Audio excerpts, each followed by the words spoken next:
누나가 있어요. 일반적인 성인 남매의 선을 좀 넘는 통화를 엄청 빈번하게 자주 해요, 둘이. 어?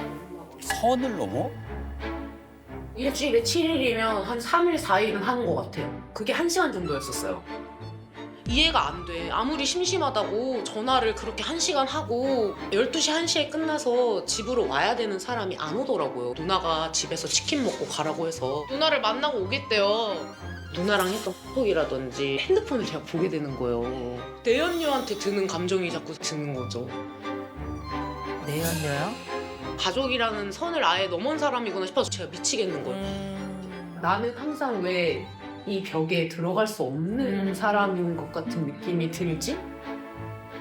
그러니까 이거를 벗어나려면 제가 어떻게 해야 되는지가 저는 제일 궁금해요. 근데 결혼 몇 년차 되셨어요? 8년 차. 8년 차. 일찍 했어요. 1시간 동안 통화하는 거는 정말 전 아내분 입장이 너무 답답할 게 이해가 되네요, 저는.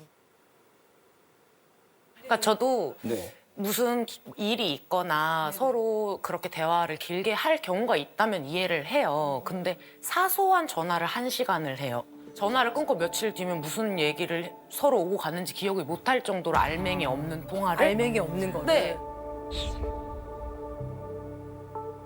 일주일에 그러면 그 남편하고 시누이하고 통화를 몇 번 정도 하는 것 같아요? 많이 할 때는 일주일에 한 3-4번 제가 본 것만. 아, 본 것만. 네, 근데 이제 제가 불편함을 얘기를 했잖아요. 누나랑 통화를 왜 이렇게 자주 해? 라는 약간 불편한 걸 내색을 했어요. 그랬더니 이제는 눈치를 보면서 전화를 하더라고요. 그 1시간 동안 누나랑 주로 무슨 얘기를 그렇게 하세요? 아내가 말한 것처럼 그냥 알맹이 없는 대화. 알맹이 없는 그 대화들이 굳이 이름을 붙인다면 어떤 주제들이 있을까요? 그 계기가 이제 누나가 첫째를 낳고 나서 이제 산후우울증이 왔다고 엄마한테 얘기를 들었어요. 그래서 저는 내가 좀 원래 그 전까지는 누나랑 통화를 아예 안 했었어요. 예. 근데 이제 그걸 엄마한테 얘기를 듣고 나니까 좀 챙겨줘야겠다 이렇게 싶어서 누나한테 전화를 했는데 이제 제가 전화를 하니까 이제 누나도 이제 계속 전화가 오는 거죠. 그러니까 아내는 이제 3-4번으로 알고 있는데 거의 일주일 내내 통화한 적이 더 많아요. 저는 이렇게 생각해요. 누나가 산후우울증이 왔잖아. 네. 누나가 아픈 거예요. 네. 전화를 한 거예요. 누나는 또 위로를 받고 네. 또 동생은 위로를 해주니까 전 그거 자체가 나쁘다고 생각하진 않아요.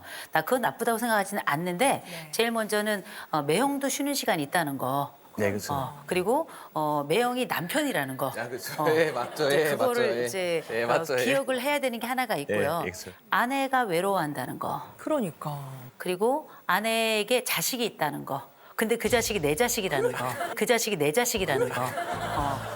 이게 되게 중요한 지점이거든요. 제가 집을 나간 적이 있었어요. 아이들을 데리고. 네. 저녁에 식사를 하러 오라 해가지고 어머님 집에 방문을 했어요. 대뜸 제사를 지금 절에 모시고 있거든요. 아버님 제사를. 네네. 너가 맡았으면 좋겠다라고 갑자기 얘기를 하시더라고요. 제사를? 아버님 제사를? 제사를 그 자리에. 네, 아버님 제사를. 원래 절에 있던 원래 제사인데. 절에 있던 제사를. 그럼 어머니가 제사를 모셨던 게 아니고. 네, 아니고 절에 지내고 있는데 어떤 제사도 절에다가 놓기는 하는. 저는 솔직히 자신이 없어요. 제가 요리를 잘하는 것도 아니고 그렇다고 제사 음식을 해본 것도 아니고 저는 못할 것 같은데요. 이렇게 말씀을 드렸어요. 근데 언니는 한술 더 떠요, 거기서. 뭐라고요? 그래, 요새 간소하게 하니까 국만 대충 끓이고 그렇게 하자. 국이야. 이렇게 얘기를 하고 남편은 또 거기서 살 수 있는 건 사면 되지. 이렇게 얘기를 하는 거예요.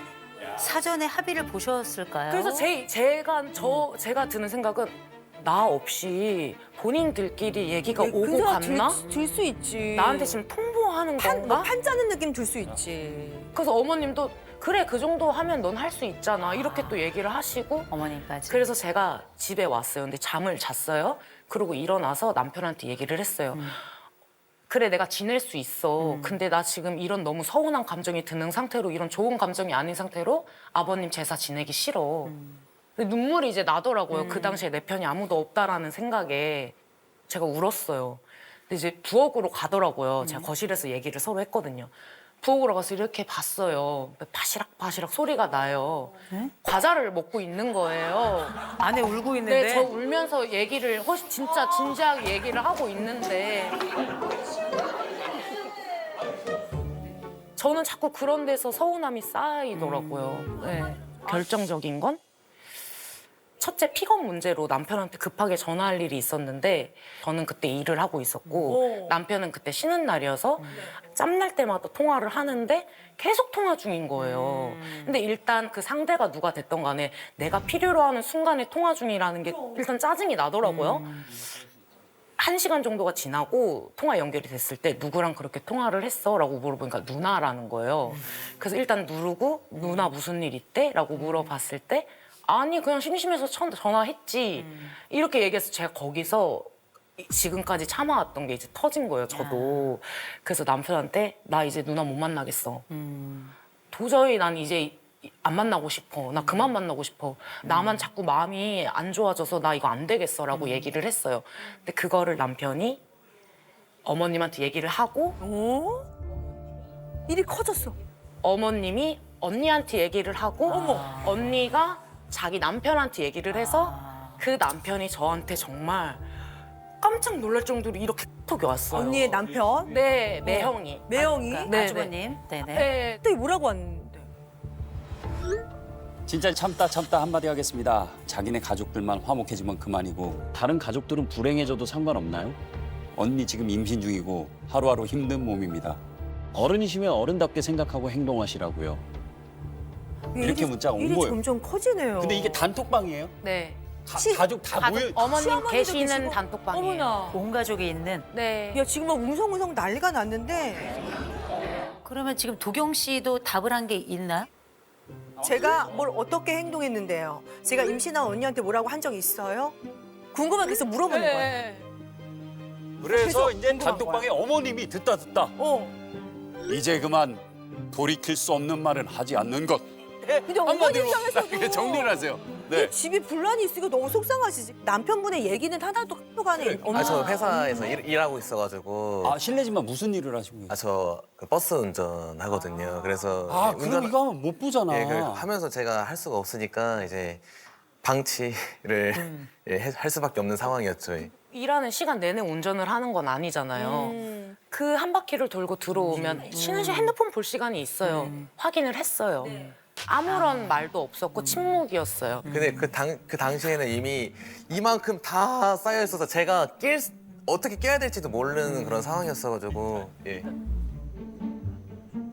저라면 내 매형이 그렇게 말을 하면 매형 우리 지금 다 감정이 격해져 있으니까 만나서 얘기를 합시다라든지 도경이가 얘기한 게 아니라 제가 그런 거예요라든지 어떠한 해명이라든지 이런 게 그러니까. 있었어야 됐는데 저는 성격이 되게 밝은 사람이거든요. 네네네네. 에너지도 되게 많고 근데 그때 우울증이 딱 오더라고요. 아, 그래서 우울증까지? 네. 서운한 감정이 생기지. 잠을 못 자는 거예요. 자꾸 꿈에 그게 나와요. 꿈에. 네. 가족이 둘러싸서 편하게 말씀하세요. 진짜. 근데 이건 진짜 너무 상처지. 남편도 같이 저를 막 몰아세우는 따시키는 막 네. 이런.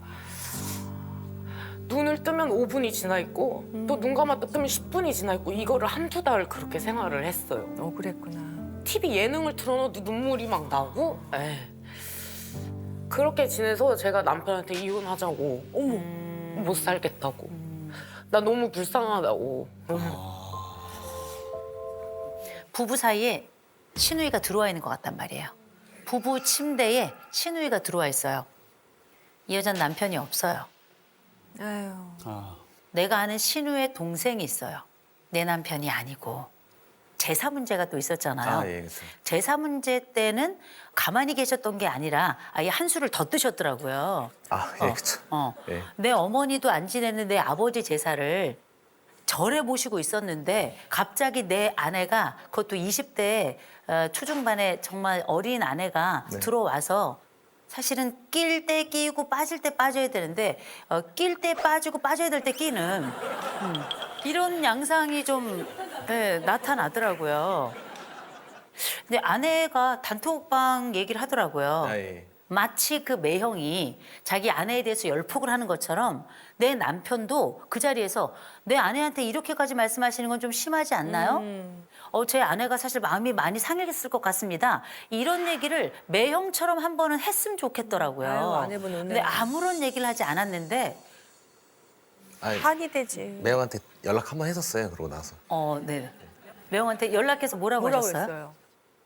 왜 그렇게 얘기를 했었냐 뭐 이런 식으로 따지듯이 얘기를 했었죠. 우리도 상처 많이 받았다. 제가 한 거죠. 이혼 서류를 내미니까 아. 그때서야 문자를 했나 하더라고요. 매형한테.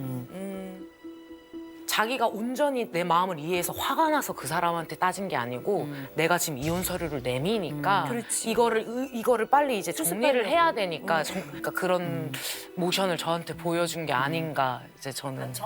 정확하게 그거예요. 네. 정확하게. 네, 맞아요. 왜냐면 겁나잖아요. 네, 그쵸. 네. 그러면 그거 난 아니야 뭐 이러겠어요? 당연히 겁나는 거죠. 당연한 거예요. 저는 제가 깨닫지 못하면 제가 완전히 제 걸로 못 받아들이면 아예 이해가 안 되더라고요. 예.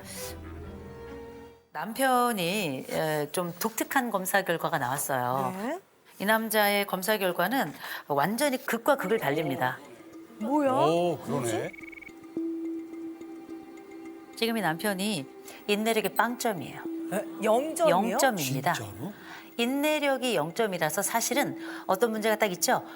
바로바로 해결되지 않으면 이 부분은 나는 아예 참지를 못해요. 워낙에 참을성이 없는 사람인데 자율성도 0점입니다. 자율성이 0점이라서 얘기 뭐냐면 의존이 100이란 뜻이에요. 의존이 100. 그래서 어쩌면 우리가 한 가족이 되지 않았을 땐 이 여자에게 전적으로 나를 맡긴 남자예요. 다른 말로 하자면 내가 사랑하는 사람에게 나는 모든 걸 주는 사람이에요. 모든 걸. 문제는 그 사랑이 누구냐예요. 내 누나가 아프면서 나랑 소통이 시작됐어요. 예. 그래서 뭐 하냐면 우리 집에 있는 시시콜콜한 일, 사실은 내 아내하고만 알아야 할 일까지도 누나에게 얘기하는 거예요. 왜냐면 믿을 수 있는 사람이라서 그래요. 내가 의지하는 사람이라서. 그냥 저는 사람 자체가 그냥 끌려다니는 걸 좀 좋아하는 것 같아요. 예. 남이 저를 끌어주는 걸 좋아하는 것 같아요. 제가 누구를 끄는 것보다 다른 사람이 저를 끌어주는 걸 더 좋아해요. 예. 그래서 그런 과정에 지금 우리 집안엔 두 여자가 있는 거예요.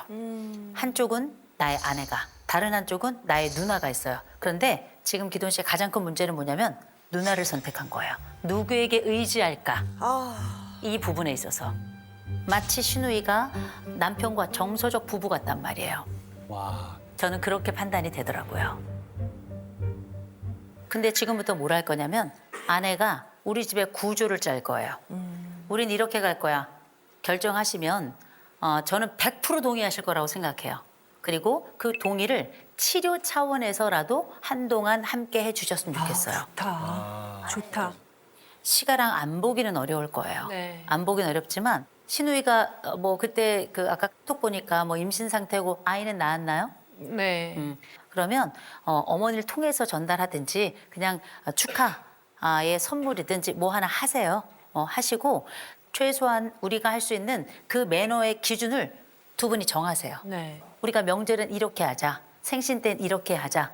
규칙을 세우셔서 그 규칙에 따라서 움직이시면 될 것 같은데 지금까지는 어떻게 했냐면 내가 원가족 중심이었어요. 원가족 중심인데 지금은 우리 현가족 중심으로 옮겨올 겁니다. 그런데 먼저 약속해줘야 돼요. 모든 상황에 이 여자가 먼저여야 돼요. 맞아. 누나는 내 아내가 아니에요. 이 여자가 내 아내예요. 매형에게 배울 게 하나 있어요. 얼굴 딱 내놓고 아내 보호하는 거. 이건 온 가족 앞에 이 사람의 부끄러움을 줄지언정 내 아내를 지키겠다. 이렇게 나선 거예요. 내 아내가 1순위라는 것, 그리고 아이들은 2순위예요. 그리고 너무 죄송하지만 어머니가 3순위예요. 맞아. 너무 죄송하지만 본인은 누군가에게 정말 충성할 수 있는 사람이에요. 그리고 이 여자가 아주 강력하게 사실 이 집을 컨트롤할 수 있는 여자예요. 아내의 경우는 남편에게 얘기해 주셔야 돼요. 이렇게 했으면 좋겠어. 네. 정확하게. 그러면 이 영역 안에서 갈고 닦고 하는 거예요. 그러면 저도 그걸 바래요. 예. 남편도 예, 저는 그런 걸 바래요. 아, 얘기를 해주기를. 저도 제가 이렇게 하는 게 저도 좋은 것 같아요. 그냥 선두에 서세요. 그냥 죽을 때까지 우리 집 리더가 되는 겁니다. 지혜로운 가정, 좋은 가정 되셨으면 좋겠습니다.